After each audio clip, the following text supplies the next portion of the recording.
Hello दोस्तों, मैं आशीष कुमार अपने YouTube channel Bihar GK tricks में आपका स्वागत करता हूं। आज हम लोग शिक्षा विकास पदाधिकारी के इस पुस्तक के प्रैक्टिस सेट 6 के अंतर्गत समान अध्ययन के सभी 100 प्रश्नों को इस वीडियो में देखेंगे। तो यदि आप लोगों ने अब तक हमारा चैनल सब्सक्राइब नहीं किया है तो इसे सब्सक्राइब कर लेंगे, साथ ही बेल आइकन को जरूर दबाएंगे। तो आइए बिना देरी किए हुए वीडियो को स्टार्ट करते हैं। कथन और कारण का कथन ए में आपको बताया गया है कि परम शून्य ताप पर किसी गैस के अणुओं की गतिज ऊर्जा शून्य होती है। वहीं कारण आर में बताया गया है कि तापमान किसी निकाय के अणुओं की औसत गतिज ऊर्जा का माप होता है। तो इसका सही उत्तर आपको कमेंट करना है। तो इसका सही उत्तर है ऑप्शन ए, अर्थात ए और आर दोनों सत्य है। आर ए की सही व्याख्या है। अब अगला प्रश्न है, भौतिक घटना को सूची 2 संबंधित तरंग प्रकृति से सुमेलित करना है, अर्थात मैच करना है। तो जल्दी जल्दी मैच करके कमेंट करेंगे। तो आइए इसका सही उत्तर जानते हैं। तो इसका सही उत्तर है ऑप्शन ए, अर्थात प्रकाश विद्युत प्रभाव जो है यह कण प्रकृति से संबंधित है। प्रकाश विवर्तन जो है यह तरंग प्रकृति से संबंधित है। प्रकाश का ध्रुवण यह अनुप्रस्थ तरंग प्रकृति से संबंधित है। और कंपन प्रभाव जो है यह कण प्रकृति से संबंधित है। अब अगला प्रश्न है, द्रव की तरंग प्रकृति के संबंध में सही कथन चुनेंगे। तो इसका सही उत्तर है, कमेंट करेंगे जल्दी जल्दी। तो इसका सही उत्तर है ऑप्शन डी, अर्थात भारी कणों की तुलना में हल्के कणों की डी ब्रोगली तरंग दैर्घ्य अधिक होती है। अब अगला प्रश्न है, ऊष्मागतिकी के नियम के संबंध में गलत कथन को चुनेंगे।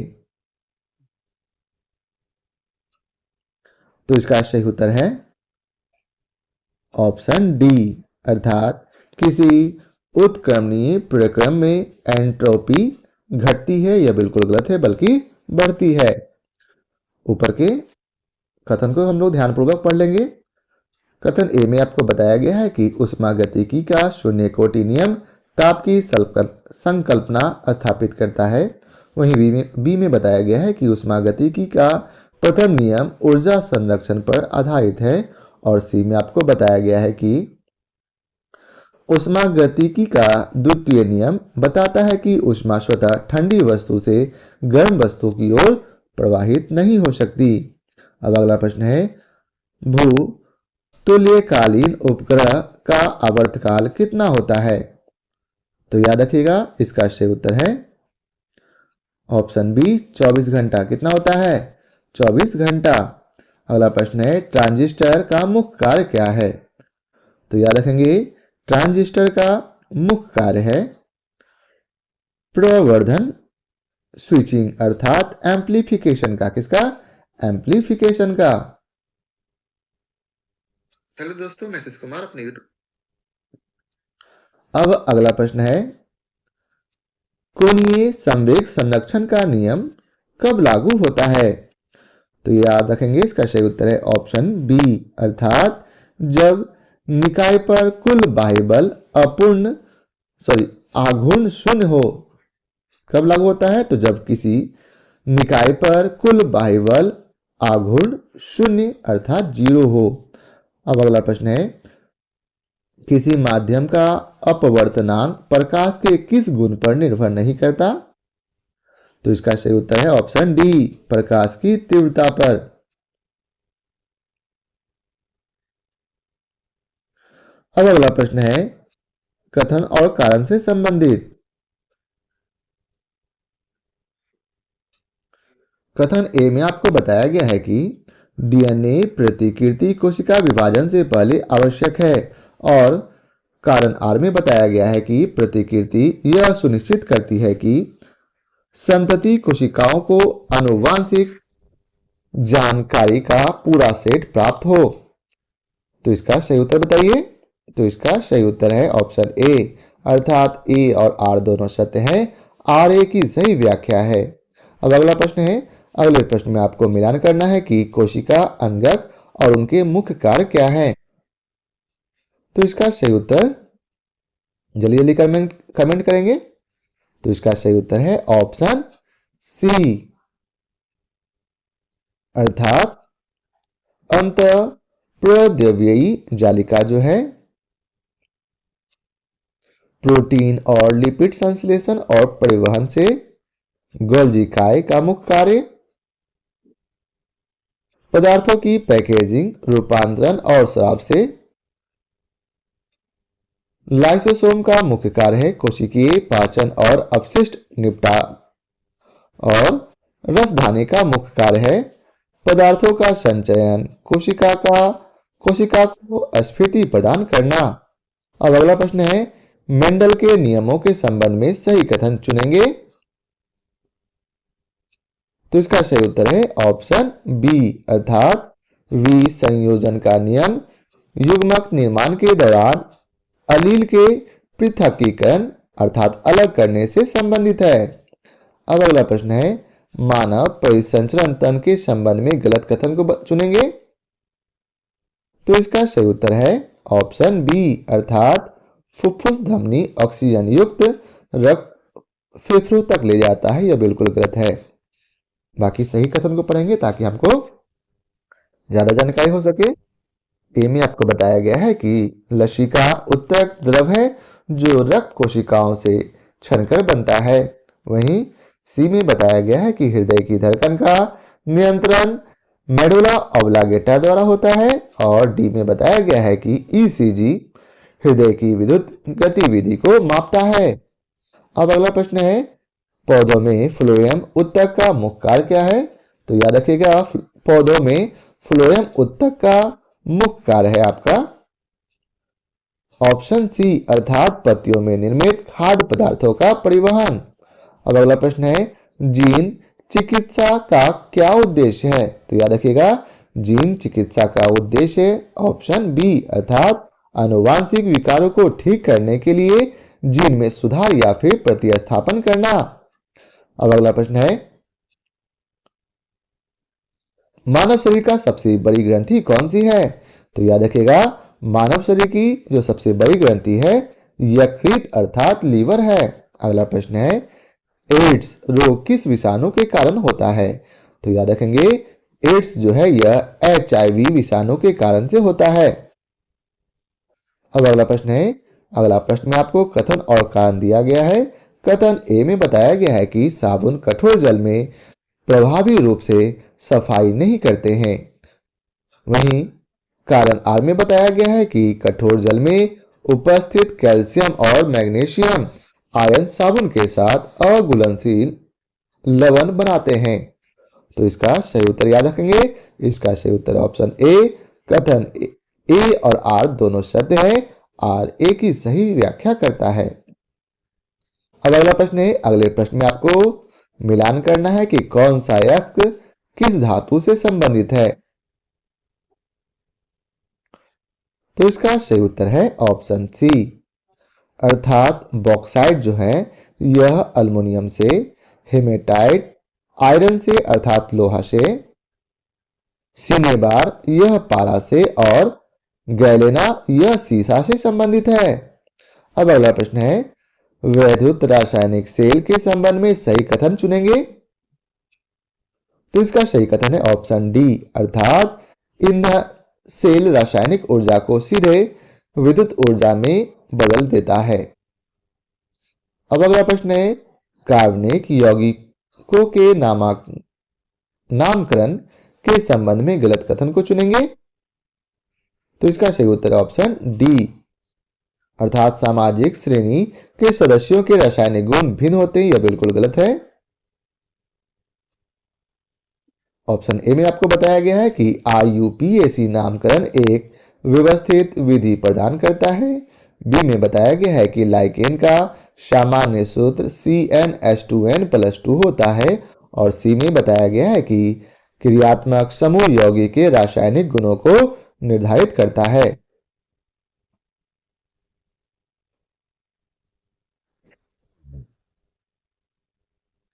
जल की अस्थायी कठोरता किसके कारण से होती है? तो याद रखिएगा, जल की जो अस्थायी कठोरता है वह कैल्शियम और मैग्नीशियम के कोलाइड और सल्फेट के कारण से होती है। किसके कारण से? कैल्शियम और मैग्नीशियम के कोलाइड और सल्फेट के कारण से। अब अगला प्रश्न है, निम्नलिखित में से कौन सा थर्मोसेटिंग प्लास्टिक का उदाहरण है? तो इसका सही उत्तर है ऑप्शन सी, बैकेलाइट। कौन सा? बैकेलाइट। अगला प्रश्न है, ऑक्सीकरण संख्या अवधारणा का उपयोग किस प्रकार की अभिक्रियाओं को संतुलित करने में सहायक होता है? तो इसका सही उत्तर है रेडॉक्स। किस प्रकार की अभिक्रिया? रेडॉक्स अभिक्रिया को संतुलित करने में अर्थात बैलेंस करने में सहायक होता है। अब अगला प्रश्न है, बायोचिप में सिलिकॉन चिप पर क्या एकीकृत किया जाता है? तो याद रखेंगे, इसका सही उत्तर ऑप्शन बी, जैविक अणु को, जैसे डीएनए और प्रोटीन को। अब अगला प्रश्न है, आर्टिफिशियल इंटेलिजेंस का संबंध किससे है? तो इसका सही उत्तर है ऑप्शन ए, अर्थात मानव जैसे विद्वान व्यवहार प्रदर्शित करने वाले मशीनें बनाना। अब अगला प्रश्न है, गोल्डन राइस एक आनुवांशिक रूप से संशोधित फसल है जिसे किस विटामिन की मात्रा बढ़ाने के लिए विकसित किया गया है? तो इसका सही उत्तर है ऑप्शन सी, विटामिन ए की मात्रा को बढ़ाने के लिए। अब अगला प्रश्न है, मृदा अपरदन अर्थात सॉइल इरोजन को रोकने के लिए निम्नलिखित में से कौन सी विधि प्रभावी नहीं है? तो इसका सही उत्तर है ऑप्शन सी, अत्याधुनिक चराई। अब अगला प्रश्न है, श्वेत क्रांति का संबंध किसके उत्पादन में वृद्धि से है? तो इसका सही उत्तर है दूध के उत्पादन में वृद्धि से। अब अगला प्रश्न है, कथन और कारण। कथन ए में आपको बताया गया है कि नाइट्रोजन अस्थिरीकरण प्रक्रिया वायुमंडलीय नाइट्रोजन को पौधों द्वारा प्रयोग करने योग्य यौगिकों में बदलती है। वहीं कारण आर में बताया गया है कि राइजोबियम जैसे जीवाणु फलीदार पौधों की जड़ों में सही जीवी रूप से रहकर नाइट्रोजन अस्थिरीकरण करते हैं। तो इसका सही उत्तर है ऑप्शन ए, अर्थात ए और आर दोनों सत्य हैं, आर ए की सही व्याख्या करते हैं। अब अगला प्रश्न है, की स्टोन प्रजाति क्या होती है? तो याद रखिएगा, इसका सही उत्तर है ऑप्शन बी, अर्थात एक ऐसी प्रजाति जिसका पारिस्थितिकी तंत्र पर उसकी प्रचुरता की अपेक्षा कहीं अधिक प्रभाव पड़ता है। अब अगला प्रश्न है, प्रधानमंत्री नरेंद्र मोदी के द्वारा शुरू की गई पीएम धन धान्य कृषि योजना का मुख्य उद्देश्य क्या है? तो इसका मुख्य उद्देश्य है ऑप्शन बी, अर्थात किसानों को सशक्त बनाना और दलहन में आत्मनिर्भरता को बढ़ावा देना। अब अगला प्रश्न है, भारत में मानसिक स्वास्थ्य जागरूकता अभियान का नेतृत्व करने के लिए किसे भारत का पहला मानसिक स्वास्थ्य राजदूत नियुक्त किया गया था? तो इसका सही उत्तर है ऑप्शन बी, दीपिका पादुकोण को। किसे? दीपिका पादुकोण को। अब अगला प्रश्न है, 11 अक्टूबर को पूरे विश्व में कौन सा महत्वपूर्ण दिवस मनाया जाता है जिसकी 2025 की थीम थी the girl I am the change I lead? तो इसका सही उत्तर है ऑप्शन ए, अंतर्राष्ट्रीय बालिका दिवस। कौन सा? 11 अक्टूबर को पूरे विश्व में अंतर्राष्ट्रीय बालिका दिवस मनाया जाता है। इसका थीम भी याद रखेंगे, the girl I am the change I lead. अब अगला प्रश्न है, 2025 में शांति का नोबेल पुरस्कार किसे प्रदान किया गया? तो यह क्वेश्चन काफी फेमस है। तो इसका सही उत्तर है option C, Maria Corina Machado. क्या नाम है? Maria Corina Machado. अब अगला प्रश्न है, निम्नलिखित में से किस राज्य में ज्ञान यज्ञ मंडप नामक एक डिजिटल लाइब्रेरी लॉन्च करने की घोषणा की गई है? तो इसका सही उत्तर है उड़ीसा राज्य में। किस राज्य में? उड़ीसा राज्य में। अगला प्रश्न है, 69वें राष्ट्रीय स्कूल खेल 2025 का आयोजन कहाँ किया जा रहा है? तो याद रखेंगे इसका सही उत्तर है ऑप्शन ए श्रीनगर में। कहा? श्रीनगर में। अगला प्रश्न है संघ लोक सेवा आयोग अर्थात यूपीएससी के द्वारा कौन सा नया पोर्टल का शुभारंभ किया गया? तो याद रखेंगे इसका सही उत्तर है इंटरव्यू किससे। कौन सा? इंटरव्यू किससे। अब अगला प्रश्न है निर्वाचन आयोग ने बिहार विधानसभा चुनाव 2025 कितने चरणों में संपन्न कराया? तो इसका सही उत्तर है 2 चरणों में। कितने चरणों में? 2 चरणों में। अब अगला प्रश्न है भारत ने विश्व पैरा एथलेटिक्स चैंपियनशिप 2025 में कुल कितने स्वर्ण पदक जीते हैं? तो इसका सही उत्तर है 6 स्वर्ण पदक। कितने? 6। अब अगला प्रश्न है भारत के 91वें शतरंज ग्रैंड मास्टर कौन बने?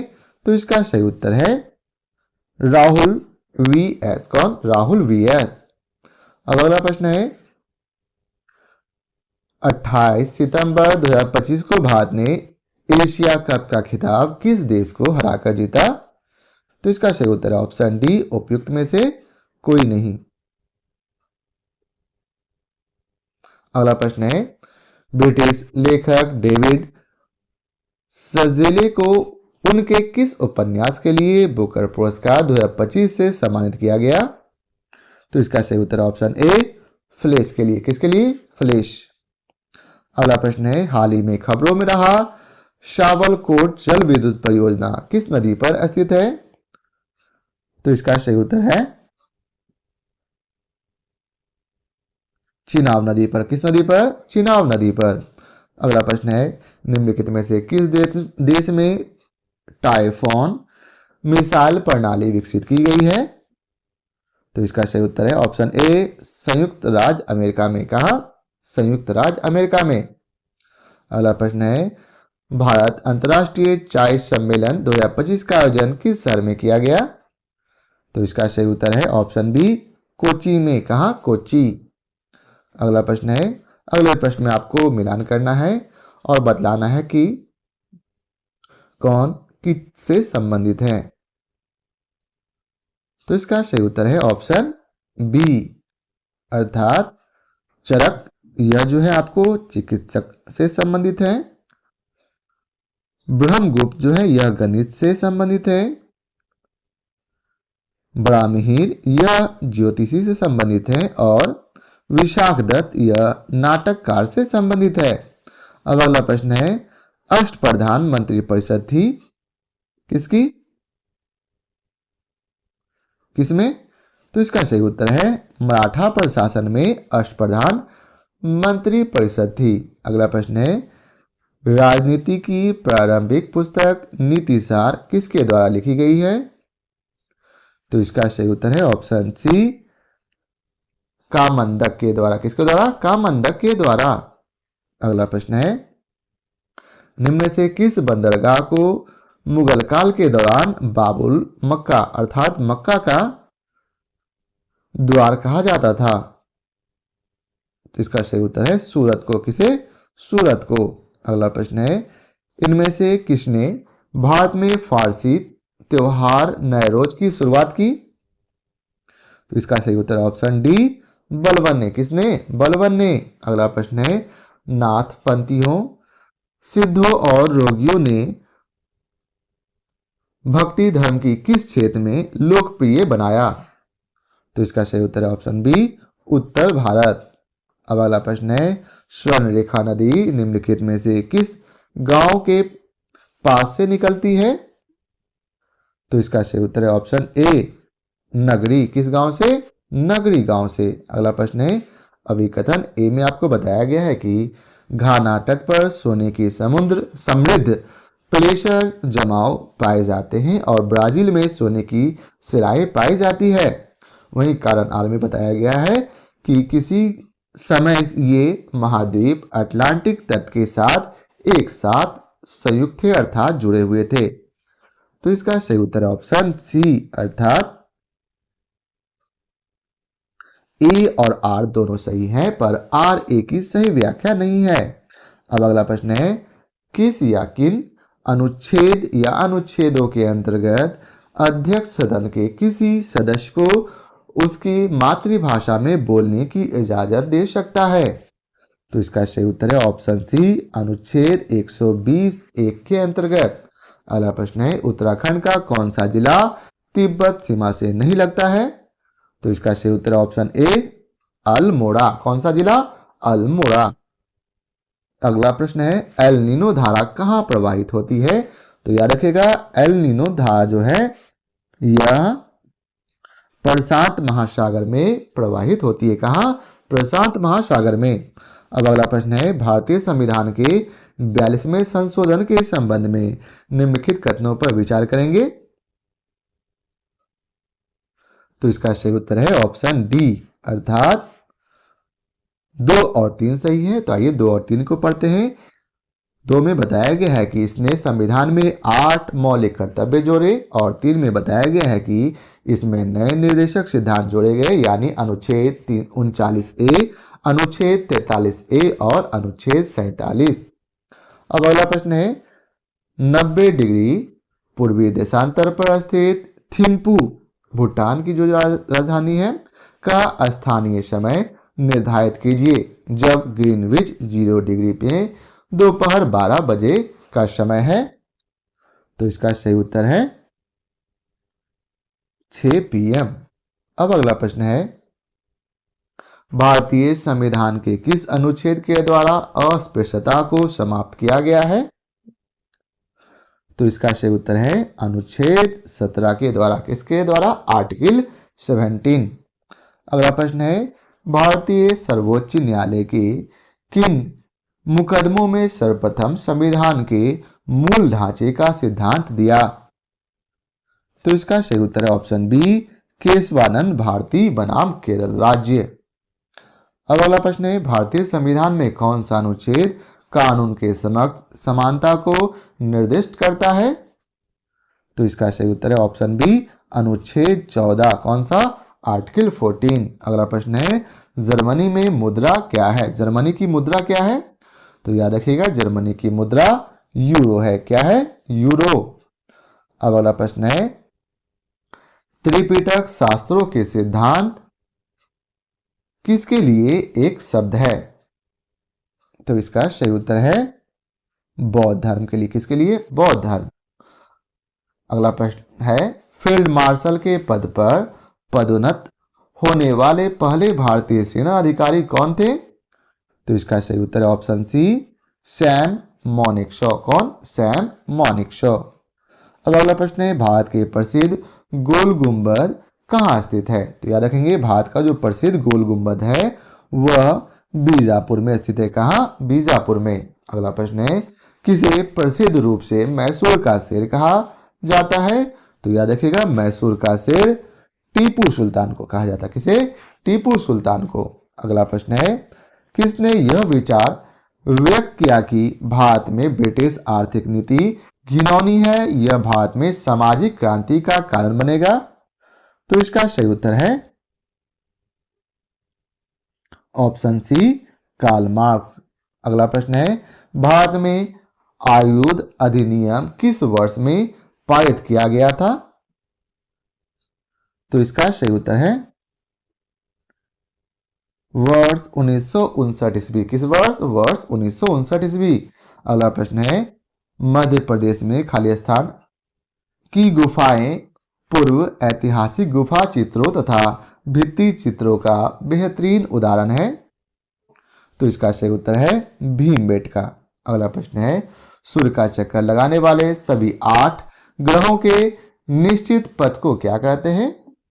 तो याद रखेंगे, कक्षा। क्या कहते हैं? कक्षा। आगे है, भारत में पंचायती राज संस्थानों के संदर्भ में निम्नलिखित में से कौन सा कथन सही है?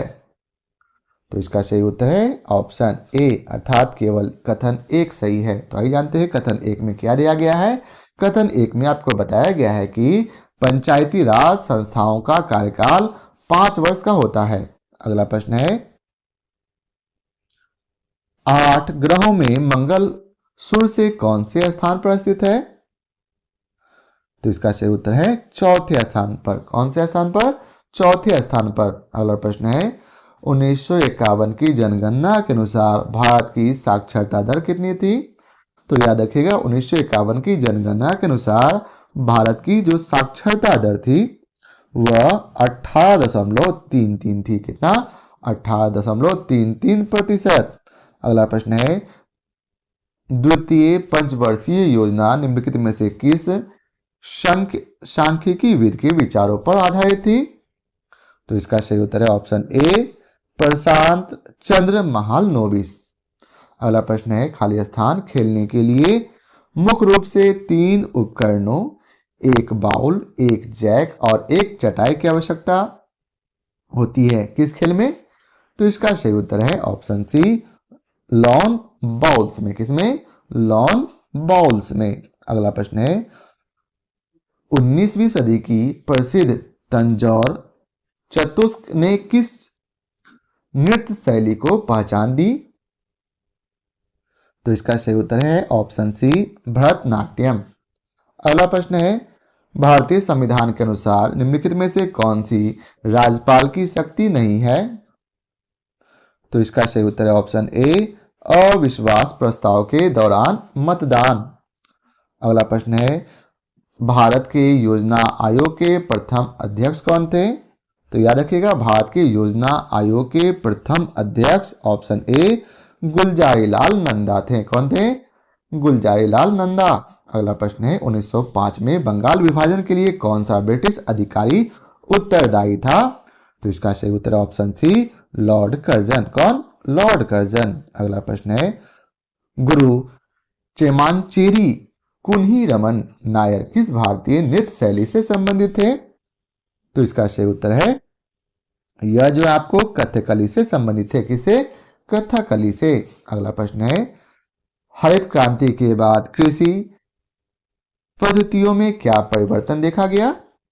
तो इसका सही उत्तर ऑप्शन ए, अर्थात कम उपज वाली फसलों से अधिक उपज वाली फसलों की ओर विस्थापन। अगला प्रश्न है, किसने इस बात की वकालत की थी कि भारत वास्तव में तभी स्वतंत्र होगा जब इसके सबसे गरीब लोग मानवीय पीड़ा से मुक्त होंगे? तो इसका सही उत्तर है ऑप्शन ए, महात्मा गांधी। अगला प्रश्न है, राज्य विधानसभा में खाली स्थान की पूर्व अनुमति के बिना कोई धन विधेयक प्रस्तुत नहीं किया जा सकता? तो इसका सही उत्तर ऑप्शन सी, राज्यपाल। किसकी अनुमति के बिना? तो राज्यपाल की पूर्व अनुमति के बिना। अब अगला प्रश्न है, भारत सरकार के द्वारा प्रधानमंत्री रोजगार सृजन कार्यक्रम किस वर्ष आरंभ हुआ था? तो इसका सही उत्तर है 2008 को। कब? 2008। अगला प्रश्न है, उझावर थिरुनल किस राज्य में मनाया जाने वाला किसानों का त्योहार है? तो इसका सही उत्तर है तमिलनाडु में। किस राज्य में? तमिलनाडु में मनाया जाने वाला किसानों का त्योहार है। अगला प्रश्न है, प्राचीन बिहार के इतिहास जानने के निम्नलिखित स्रोतों या यात्रियों के आगमन को उनके सही कालानुक्रम में व्यवस्थित करेंगे। तो इसका सही उत्तर है ऑप्शन बी, अर्थात सबसे पहले मेगास्थनीज का पाटलिपुत्र आगमन हुआ, उसके बाद फाहियान का आगमन हुआ, फिर हुएनसांग का नालंदा में अध्ययन हुआ और लास्ट में इतिसंग का बिहार भ्रमण हुआ। अब अगला प्रश्न है कथन ए। अभी कथन ए में बताया गया है कि मगध साम्राज्य के उत्कर्ष में बिंबिसार के द्वारा स्थापित वैवाहिक संबंधों ने महत्वपूर्ण भूमिका निभाई। वहीं कारण आर में बताया गया है कि उनके कौशल पंजाब और वजीसंग की राजकुमारियों से विवाह कर इन शक्तिशाली राज्यों के साथ मैत्रीपूर्ण संबंध स्थापित किए, जिससे मगध की स्थिति सुदृढ़ हुई। तो इसका सही उत्तर ऑप्शन ए और आर दोनों सत्य हैं और आर ए की सही व्याख्या है। अब अगला प्रश्न है, तुगलक काल में बिहार के संदर्भ में निम्नलिखित कथनों पर विचार करेंगे। तो इसका सही उत्तर है ऑप्शन डी सही है, अर्थात ए में बताया गया है कि गयासुद्दीन तुगलक ने कर्नाट वंश के शासक हरि सिंह देव को पराजित किया था। दो में बताया गया है कि मोहम्मद बिन तुगलक ने दरभंगा का नाम तुगलकपुर रखा और वहां एक दुर्ग एवं जामा मस्जिद का निर्माण करवाया। 3 में बताया गया है कि इस काल में बिहार की राजधानी बिहार शरीफ थी। और 4 में बताया गया है कि मलिक इब्राहिम इस काल का एक महत्वपूर्ण शासक प्रशासक था, जिसका मकबरा बिहार शरीफ में आज भी स्थित है। अगला प्रश्न है, आपको घटना क्रम को मिलान करना है और कमेंट करके बतलाना है इसका सही उत्तर। तो इसका सही उत्तर है ऑप्शन बी, अर्थात बिहार प्रांतीय सम्मेलन का 12वां अधिवेशन जो है यह 1920 में हुआ था। बिहार विद्यापीठ का उद्घाटन 1921 में भारतीय राष्ट्रीय कांग्रेस का 37वां अधिवेशन जो है आपको 1922 में और बिहार स्वराज पार्टी की स्थापना 1923 में हुई थी।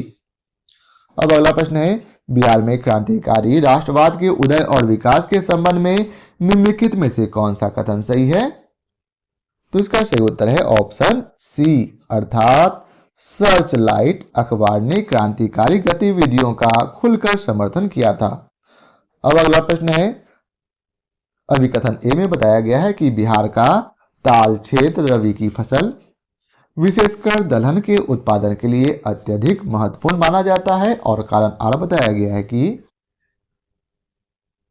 मानसून के दौरान गंगा नदी में बाढ़ का पानी फैलने से इस क्षेत्र में भारी मिट्टी अर्थात करेल केवाल का जमाव होता है, जो जल धारण क्षमता में उच्च होती है और बाढ़ उतरने के बाद नमी बनाए रखती है। तो इसका सही उत्तर है ऑप्शन ए, अर्थात ए और आर दोनों सही हैं और आर ए की सही व्याख्या करता है।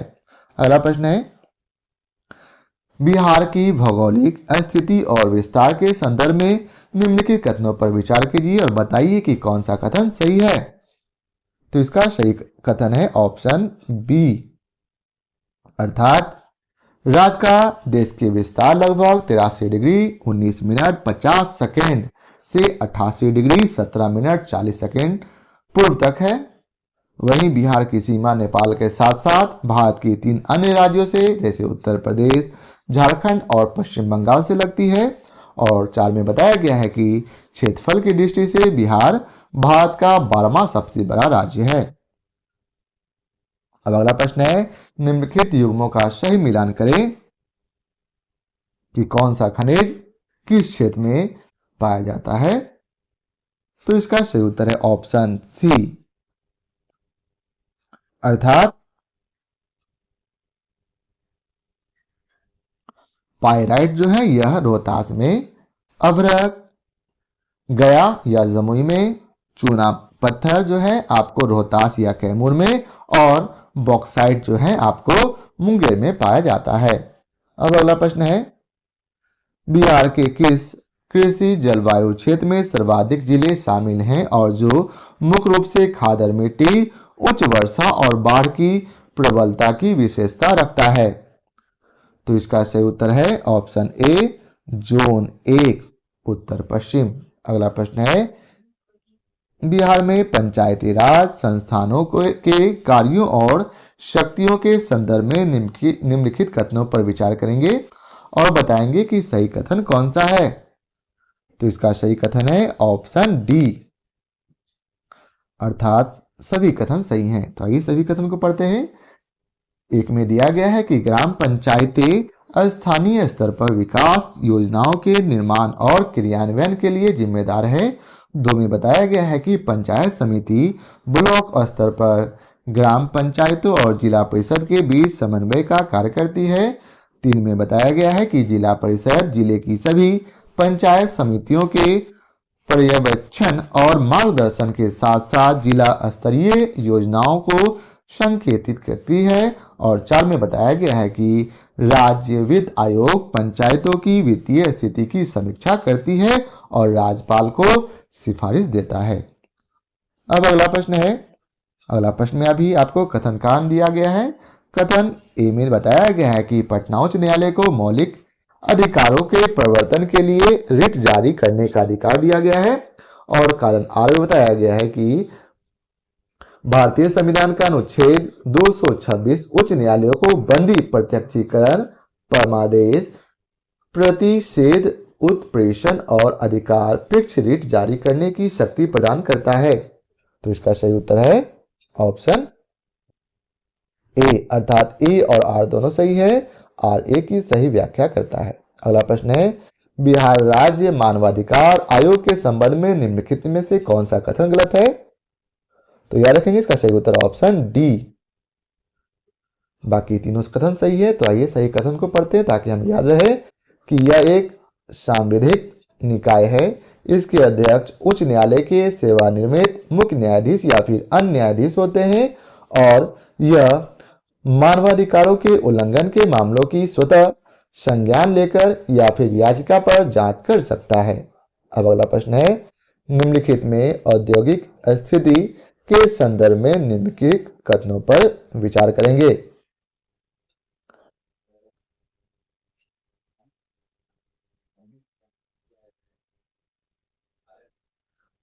तो इसका सही उत्तर है ऑप्शन डी, अर्थात सभी कथन सही हैं। तो आइए सभी कथन को पढ़ते हैं।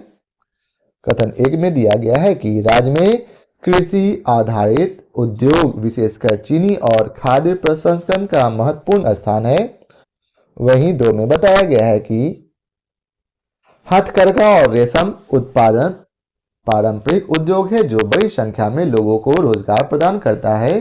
तीन में बताया गया है कि राज्य में खनिज आधारित उद्योगों का विकास सीमित है जिसका मुख्य कारण अधिकांश खनिज संपन्न क्षेत्रों का झारखंड में चला जाना है। और चार में बताया गया है कि औद्योगिक पिछड़ेपन के मुख्य कारणों में बुनियादी ढांचे की कमी, निम्न निवेश और कुशल श्रम का अभाव शामिल है।